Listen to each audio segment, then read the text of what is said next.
Check these out. A and B are positive real numbers. Okay, good to know. Keep that in mind. Determine what restrictions must be placed on A and B in order for each of the series below to converge. What? Okay, we're dealing with geometric series. Obviously, that's our lesson. But look at the structure of this. This structure is that.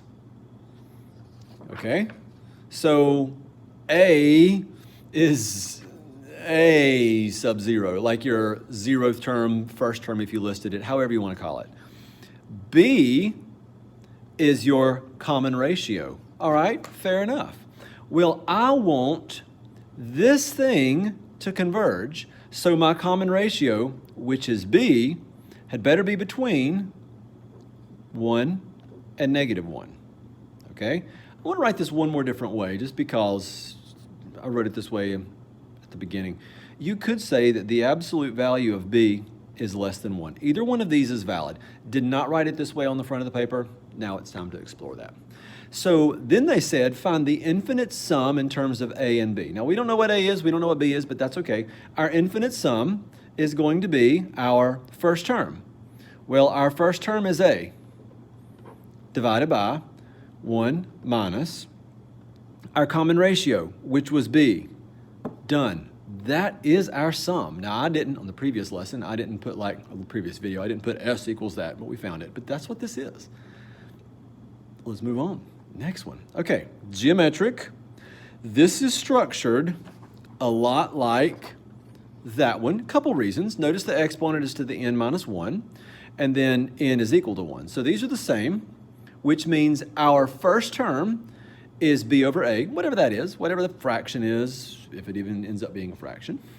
Because a might be 1, right? It might be like 5 over 1, so it's 5. And then the common ratio is a over b. So let's move on. I need my common ratio to be between 1 and -1. And this is okay, it's acceptable, I'm happy with that. I want to go a little further though, because I just want to show you some of the relationships that can happen here. If we multiply all 3 sides of this inequality by b, we would have this. So basically, a has to be between -b and b. Here's what that really means.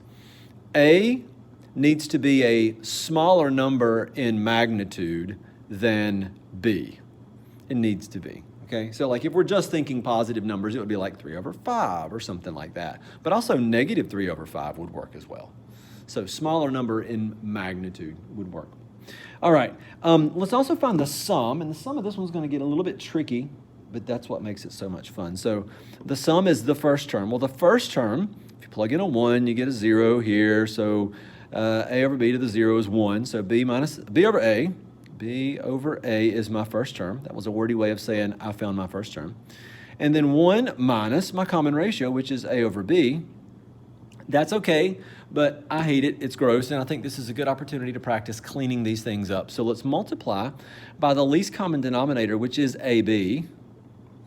So everything gets multiplied by AB. And what we're going to do is cancel some stuff out. So A cancels with A, B cancels with B, and we are left with b times b, and then ab minus a squared.